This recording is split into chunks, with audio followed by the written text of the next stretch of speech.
नमस्कार बंधुरा welcome back to my channel Bengali special रान्ना। आमी अनन्या आज के मायेर हाथेर आरो एकटा अन्यरकम रेसिपि निये हाजिर हयेछि मटन काटलेट। तो देखो मा किभाबे बानाय। एखाने देखो एकटू मटन निये नियेछे, मटनटा किन्तु छोटो छोटो पिस करे केटे नियेछे। एटा किन्तु मिक्सिंगे जाबे सेई जोन्नो खूब बेशी मिहि करे काटेनि। एरपरे देखो मिक्सिंग जारेर मध्य मटनटा दिये निल। পুরো ভিডিওটা কিন্তু স্কিপ না করে দেখতে থাকো, অন্যান্য রেসিপির ভিডিওর মতো এই রেসিপিটাও তোমাদের ভালো লাগবে। এরপরে দিয়ে দিয়েছে রসুন কুচনো। রসুনটাকে কিন্তু ভালো করে কেটে নিয়েছে যাতে মিক্সিংয়ে সুবিধা হয়। এরপরে দিয়ে দিয়েছে আদা। আদাটা কিন্তু বুঝে শুনে দিতে হবে, একটু বেশি হয়ে গেলে কিন্তু তিতকুটে ভাবটা চলে আসে। এরপরে দিয়ে দিয়েছে কুচনো কাঁচা লঙ্কা, তারপরে দেবে কুচনো পেঁয়াজ।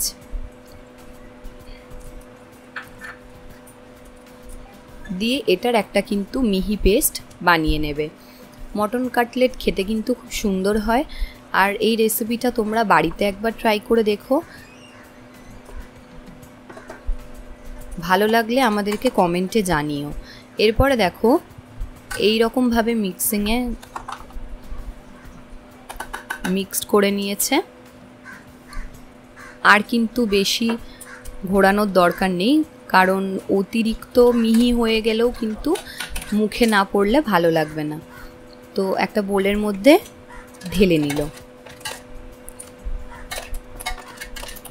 মটনের তো আমরা বেশিরভাগই মটন কষা, আলু দিয়ে মটনের পাতলা ঝোল এই সবই খেয়ে থাকি, তবে এই রকমভাবে কিন্তু সন্ধেবেলার জলখাবারে খেতে খুব সুন্দর হয়। এরপরে দেখো পরিমাণ মতো নুন দিয়ে দিচ্ছে। যেহেতু আগে নুন দেওয়া ছিল না সেই জন্য কিন্তু নুনটা বুঝে শুনে দিতে হবে। এরপরে দিয়ে দেবে পরিমাণ মতো হলুদ গুঁড়ো। হলুদ গুঁড়োটা যদি তোমরা মনে করো দেবে না, নাও দিতে পারো, কোনো অসুবিধা নেই। এরপরে দিয়ে দিয়েছে লঙ্কার গুঁড়ো।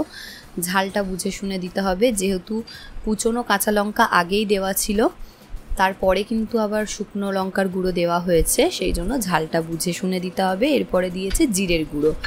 সবই কিন্তু পরিমাণে অল্প অল্প। পরিমাণ মতো চিনি, চিনিটা তোমরা চাইলে স্কিপ করতে পারো, না দিলেও কিন্তু স্বাদের কোনো হেরফের হবে না। এরপরে দিয়ে দিচ্ছে গরম মশলার গুঁড়ো। সবই দেখো ছোট চামচের 1 চামচ করে মশলা দেওয়া আছে। এরপরে দিয়ে দিয়েছে বেসন। বেসন কিন্তু যতটা দরকার ঠিক ততটাই বুঝে দিতে হবে, কি যেমন কোয়ান্টিটিতে তোমরা করবে সেই রকম কোয়ান্টিটিতে কিন্তু দিতে হবে। অতিরিক্ত আবার দিয়ে দিলে সেক্ষেত্রে কিন্তু খেতে একদম ভালো লাগবে না, মাংসের স্বাদটা বোঝা যাবে না, বেসনটাই বেশি থাকবে। তো দেখো এবারে কিন্তু একটা চামচের সাহায্যে ভালো করে মা মিক্সড করে নিচ্ছে।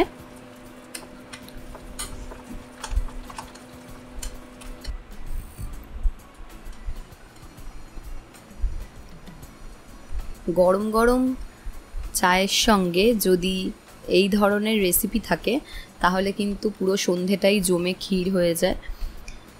আর আমার ভয়েসটা একটু এরকম অন্যরকম লাগছে কেন, কারণ আমার শরীরটা কদিন ধরেই ভীষণ খারাপ। তো তোমরা ভয়েসটা শুনে বুঝতেই পারছো, গলাটাও ধরে রয়েছে। তো দেখো কথা বলার মাঝে এর মধ্যে একটা ডিম ফাটিয়ে দিয়ে দিয়েছে। ডিমটা দিলে টেস্টটা কিন্তু আরও সুন্দর হয়। এখানে কিন্তু বেসনের পরিমাণটা তোমরা দেখলে বুঝতে পারবে যে ঠিক পরিমাণেই দেওয়া হয়েছে, যার ফলে অতিরিক্ত বেসনের বেলাও মনে হচ্ছে না, আর খেতেও কিন্তু সুন্দর লাগছিল। মটন দিয়ে এই রেসিপিটা সত্যি একটু অন্যরকম। মা প্রায়ই এই ধরনের রেসিপি করে থাকে, আর সত্যি সেগুলো খেতে সুন্দরও হয়। এরপরে দেখো কড়াইতে সাদা তেল দিয়ে দিয়েছে, এটা কিন্তু ভেজে নেওয়ার জন্য দিয়েছে। এরপরে যে যেরকম শেপ দিতে পছন্দ করবে সে সেরকম শেপে মটন কাটলেটগুলো গড়ে নেবে। মা একটু এরকম চ্যাপটা চ্যাপটা শেপ দিয়েছে যাতে ভালোভাবে ভাজা হতে সুবিধা হয়।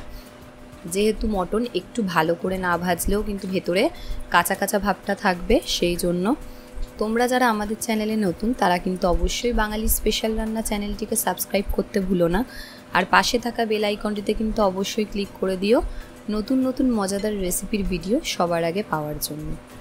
এবারে দেখো একটা একটা করে কিন্তু মা এরকম কাটলেটের আকারে গড়ে নিয়েছে। এরপরে তেলটা গরম হয়ে এসছে, তেলটা কিন্তু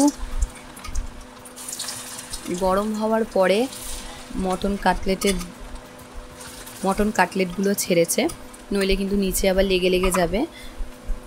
আর মিডিয়াম আঁচে কিন্তু প্রথমে ভেজে নিতে হবে, তারপরে হাই ফ্লেমে দিয়ে ভাজলেই কিন্তু মাটন কাটলেট রেডি হয়ে যাবে। এরম করে কিন্তু লাল লাল করে ভাজতে হবে, তাহলে খেতে সুন্দর লাগবে। এর সঙ্গে একটু যদি স্যালাড থাকতো তাহলে আরও ভালো হবে। মানে তোমরা যদি পেঁয়াজ বা শসা দিয়ে একটা স্যালাড সাইডে বানিয়ে রাখো, এটার সঙ্গে স্যালাডটা জাস্ট অসাম যায়। আর তার সাথে একটু টমেটো সস, ব্যাস আর কিছু না, খেতে খুব সুন্দর লাগে। তো দেখো আমাদের কিন্তু মায়ের কিন্তু ভেজে নেওয়া কমপ্লিট হয়ে গেছে, এবারে প্লেটের মধ্যে তুলে নিচ্ছে। ব্যাস এইটুকুনি, হ্যাবক কিছু মশলাপাতি কিচ্ছু দরকার হয় না, ঘরোয়া মশলা দিয়েই কত সুন্দরভাবে কিন্তু এই আইটেমগুলো বানানো যায়।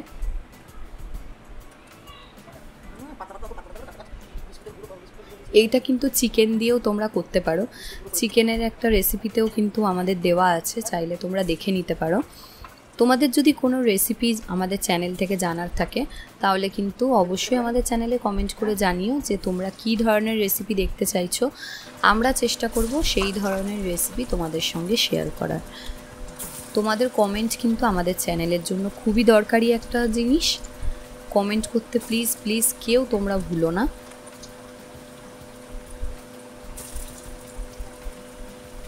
এরপরে দেখো নেক্সট টাইম যে কাটলেটগুলোকে বানিয়ে রেখেছিল সেগুলো কিন্তু তেলের মধ্যে ছেড়ে দিয়েছে।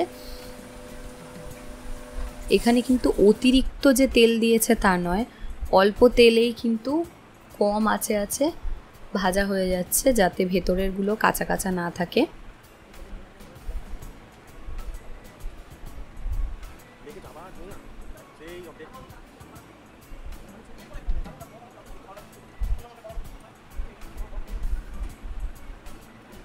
যেগুলো দেখো একটু একটু ভাজা হয়ে যাচ্ছে ভালো করে, সেগুলো কিন্তু মা খুন্তির সাহায্যে প্লেটে তুলে নিচ্ছে, আর যেগুলো বাকি আছে সেগুলো কিন্তু মিডিয়াম ফ্লেমে ভাজছে।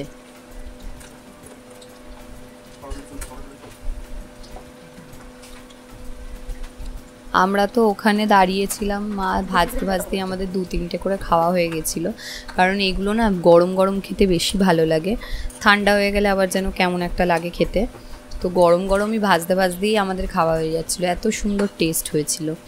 তো দেখো এরম করে কিন্তু প্রত্যেকটা কাটলেট মায়ের ভেজে নেওয়া কমপ্লিট হয়ে গেছে, এবারে মা প্লেটের মধ্যে তুলে নিচ্ছে। মাটন কাটলেট রেসিপিটা যদি তোমাদের ভালো লেগে থাকে তাহলে লাইক শেয়ার কমেন্ট করতে ভুলো না। Tata, thank you.